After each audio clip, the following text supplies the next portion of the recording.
പിതാവിൻ്റെയും പുത്രൻ്റെയും പരിശുദ്ധാത്മാവിൻ്റെയും നാമത്തിൽ ആമേൻ. പ്രിയപ്പെട്ട മക്കളെ, ഡെയിലി ഡെലിവറൻസിൻ്റെ ഈ അത്ഭുത പ്രാർത്ഥനയിലേക്ക് കർത്താവായ യേശു ക്രിസ്തു പരിശുദ്ധ കുർബാനയിൽ സത്യമായി എഴുന്നള്ളി വന്നിരിക്കുകയാണ്. പ്രിയപ്പെട്ട മക്കളെ, യേശു നാമത്തിലാണ് സാത്താൻ ബന്ധിക്കപ്പെടുന്നത്. യേശു നാമത്തിലാണ് തിന്മകൾ ബന്ധിക്കപ്പെടുന്നത്, കടങ്ങൾ ബന്ധിക്കപ്പെടുന്നത്, നാശകരമായ ജീവികൾ ബന്ധിക്കപ്പെടുന്നത്, ശത്രുക്കൾ ബന്ധിക്കപ്പെടുന്നത്, തടസ്സങ്ങൾ മാറ്റപ്പെടുന്നത് യേശു ക്രിസ്തുവിന്റെ നാമത്താലാണ്. പരിശുദ്ധ കുർബാനയിൽ ഈശോ സത്യമായിട്ടും എഴുന്നള്ളിയിരിക്കുകയാണ്. മക്കളെ, സ്വരമുയർത്തി പറഞ്ഞ്, കർത്താവായ ഈശോയെ, അങ്ങയെ ഞങ്ങൾ ആരാധിക്കുന്നു, അങ്ങയെ ഞങ്ങൾ സ്തുതിക്കുന്നു, അങ്ങയ്ക്ക് ഞങ്ങൾ നന്ദി പറയുന്നു. പരിശുദ്ധ പരമ ദിവ്യകാരുണ്യത്തിന് എന്നേരവും ആരാധനയും സ്തുതിയും പുകഴ്ചയും ഉണ്ടായിരിക്കട്ടെ. കല്യാണം കഴിക്കാൻ പ്രായമായിട്ടും പല മാതാപിതാക്കന്മാരുടെ വലിയ വേദനയാണ്.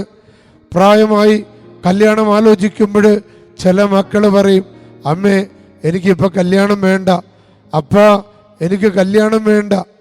അവരെ പറഞ്ഞ് അവരെ മനസ്സിലാക്കി കൊടുക്കാനാവാതെ മാതാപിതാക്കൾ തളർന്നു പോകുക. ഇനി എന്ത് ചെയ്യണമെന്ന് അറിയില്ല. പ്രിയപ്പെട്ടവരെ, നമുക്കറിയാം, പ്രായമായിട്ടും കല്യാണം നടക്കാത്ത എത്രയോ മക്കളുണ്ട്. ഒരു ജീവിത പങ്കാളിയെ കിട്ടാൻ വേണ്ടി പ്രാർത്ഥിച്ചു കൊണ്ടിരിക്കുന്ന എത്രയോ മക്കളുണ്ട്. എത്രയോ പേരാണ് എന്നോട് വന്ന് പറഞ്ഞത്, അച്ഛാ കല്യാണം നടക്കാൻ വേണ്ടി പ്രാർത്ഥിക്കണം. പ്രിയപ്പെട്ടവരെ, കല്യാണം നടക്കാതെ വേദനിക്കുന്ന എത്രയോ പേരുണ്ട്. പ്രത്യേകിച്ച് ആണുങ്ങൾ 40, 45, 36, 37, 35, 31, 32, 27 മുതൽ കല്യാണ ആലോചനകളൊക്കെ തുടങ്ങിയിട്ടും ഇതേവരെ ആഗ്രഹിച്ച കല്യാണം നടക്കാത്തവർ, അതോടൊപ്പം തന്നെ തൻ്റേതല്ലാത്ത കാരണത്താൽ വിവാഹ ബന്ധങ്ങൾ വിട്ടുമാറി പുതിയൊരു ജീവിത പങ്കാളിയെ കിട്ടാൻ വേണ്ടി പരിശ്രമിച്ചിട്ടും കിട്ടാതെ വിഷമിക്കുന്നവർ, പ്രിയപ്പെട്ടവരെ, കുടുംബ തകർച്ചകൾ നേരിടുന്ന എത്രയോ യുവദമ്പതികളാണ്. കോടതിക്ക് പോലും അവരെ കൂട്ടിയോജിപ്പിക്കാൻ പറ്റുന്നില്ല.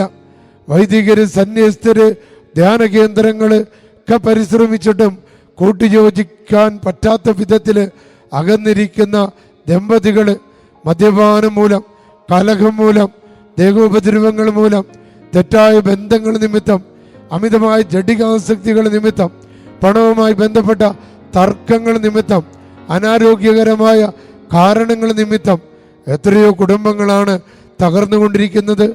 എത്രയോ കുഞ്ഞുങ്ങളാണ് അപ്പം നഷ്ടപ്പെട്ട്, അമ്മ നഷ്ടപ്പെട്ട്. കഴിഞ്ഞ ദിവസം എനിക്ക് പരിചയമുള്ള ഒരു യുവാവിനെ കണ്ടുമുട്ടി. അപ്പോൾ ഞാൻ അവനോട് ചോദിച്ചു, നിന്റെ പെങ്ങളും ഭർത്താവും അച്ഛാ അവരകന്നിരിക്കുകയാണ്. ഞാൻ പറഞ്ഞടാ, എനിക്കൊരു അവസരം എന്താ, അവരെ ഒന്ന്, അച്ഛാ അതൊരു കാരണവശാലും ശരിയാകുമെന്ന് എനിക്ക് തോന്നണില്ല. കാരണം എൻ്റെ പെങ്ങള് അർത്ഥം മുറിച്ച് പറഞ്ഞു, ഇനി ഒരിക്കലും അവനെ വേണ്ട. അവരുടെ കുഞ്ഞ് അമ്മയോട് പറഞ്ഞു അത്രേ, അമ്മേ എനിക്ക് അപ്പനെ അമ്മയും വേണം, എനിക്ക് അപ്പനെ അമ്മയും വേണം. കുഞ്ഞ് 7 വയസ്സുള്ള കുഞ്ഞാ. ആ കുഞ്ഞ് പറഞ്ഞു, എനിക്ക് അപ്പനെ അമ്മനെയും വേണം. അപ്പോഴേ ആ അമ്മ പറഞ്ഞു, മോനെ അത് മാത്രം നീ പറയരുത്, അവരുടേതായ കാരണങ്ങൾ ഉണ്ടാകും. എങ്കിലും ഇത്തരത്തിൽ വിഭജിക്കപ്പെട്ടിരിക്കുന്ന കുടുംബങ്ങൾ, ഇങ്ങനെ വിഭജിക്കപ്പെട്ടത് മൂലം വേദനിക്കുന്ന കുഞ്ഞുമക്കള്, പ്രിയപ്പെട്ടവരെ, ഇതൊരു പൈശാചികമായ ആക്രമണമാണ്.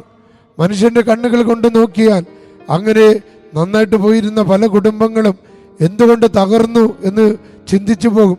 വിദേശങ്ങളിൽ നിന്ന് ഒരു മകൾ എന്നെ വിളിച്ച് നിലവിളിച്ചു, അച്ഛാ എൻ്റെ ഭർത്താവ് പെട്ടെന്ന് എന്താ കാരണമെന്ന് അറിയില്ല, അകന്നുപോയി. ഇത് അവർ തന്നെ പറഞ്ഞു, ഇത് പിശാചാണ് അച്ഛാ, എൻ്റെ വീട്ടിൽ പിശാച് കയറിയിരിക്കുന്നു, കലഹങ്ങൾ കയറിയിരിക്കുന്നു, ആകെ അസ്വസ്ഥതയാണ് അച്ഛാ.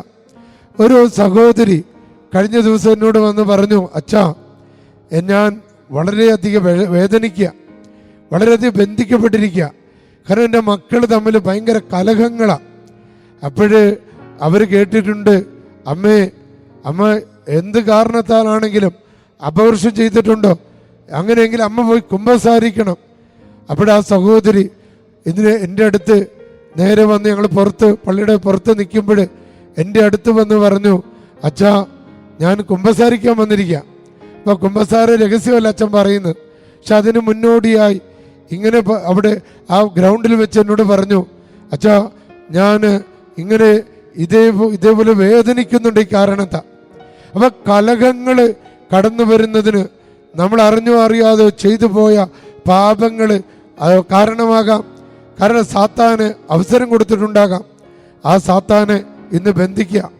കുടുംബങ്ങൾ നേരിടുന്ന വെല്ലുവിളികൾ, മക്കൾ നേരിടുന്ന വെല്ലുവിളികൾ, സമ്പത്ത് നേരിടുന്ന വെല്ലുവിളികൾ യേശുക്രിസ്തുവിന്റെ നാമത്തിൽ പരിശുദ്ധ കുർബാനയുടെ ശക്തിയാൽ അത്ഭുതകരമായിട്ട് വിട്ടുമാറട്ടെ. പ്രിയപ്പെട്ട മക്കളെ, ഇന്ന് കർത്താവ് നമുക്ക് നൽകിയിരിക്കുന്ന വചനം ലൂക്കായുടെ സുവിശേഷം 24-ാം അധ്യായം 45-ാമത്തെ തിരുവചനമാണ്. വിശുദ്ധ അംബ്രോസിന്റെ തിരുനാൾ ആഘോഷിക്കുമ്പോൾ ഈ വചനം പെട്ടെന്ന് കർത്താവ് നൽകിയതാണ്.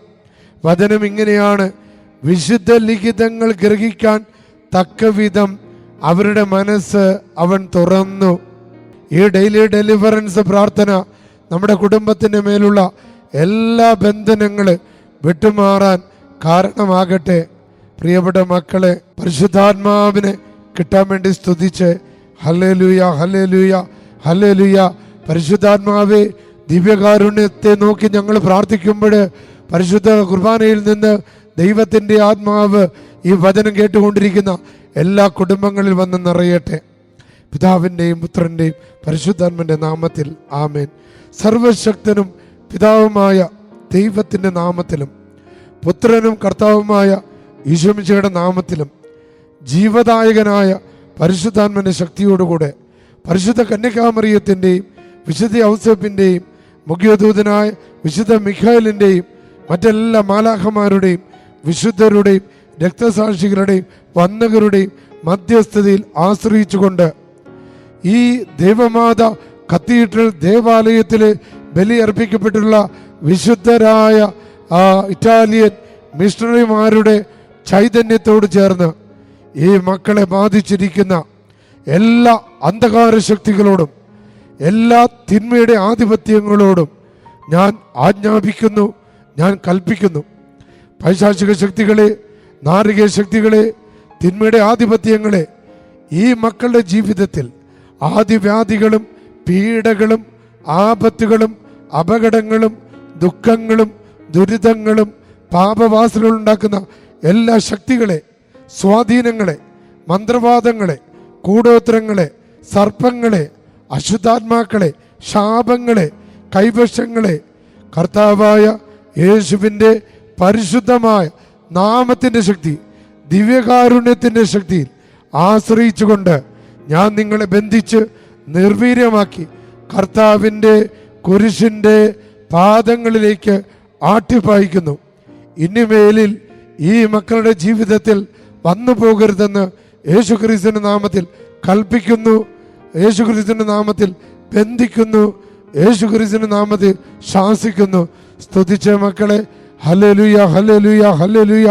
അത്ഭുതകരമായ ഡെലിവറൻസ് നടക്കട്ടെ, അത്ഭുതകരമായ ഹീലിംഗ് നടക്കട്ടെ. ബാധകള്, തിന്മകള്, രോഗങ്ങള്, ആകുലതകള്, അസ്വസ്ഥതകള് യേശുനാമത്തിൽ വിട്ടുമാറട്ടെ. പ്രിയപ്പെട്ട മക്കളെ, അടുത്ത ചൊവ്വാഴ്ച 21-ാം തീയതി ഇവിടുത്തെ ശുശ്രൂഷകൾക്ക് നേതൃത്വം കൊടുക്കുന്നത് നമ്മുടെ ഏറ്റവും പ്രിയങ്കരനായ ഫാദർ വില്യം രാജന. കോഴിക്കോട് അതിപ്രശസ്തനായ ധ്യാനഗുരുവാണ്. വളരെ വലിയ വചനപ്രഘോഷകനാണ്, നല്ല പാട്ടുകാരനാണ്. 21-ാം തീയതി നടക്കുന്ന വൈകുന്നേരം 5 മണിക്ക് ജപമാല, 5:30 മണിക്ക് കുർബാന, തുടർന്ന് 6 മണി മുതൽ 8 മണി വരെയുള്ള വചനപ്രഘോഷണം, 8 മണിക്ക് വിശുദ്ധ അന്തോനീസിന്റെ തിരുശേഷിപ്പ് വണക്കം, നൊവേന, ആശീർവാദം. നേർച്ചക്കഞ്ഞ് നിങ്ങളെ തിരികെ നിങ്ങളുടെ റെയിൽവേ സ്റ്റേഷനിൽ ബസ് സ്റ്റാൻഡിൽ കൊണ്ടുപോയി വിടുന്നതാണ്.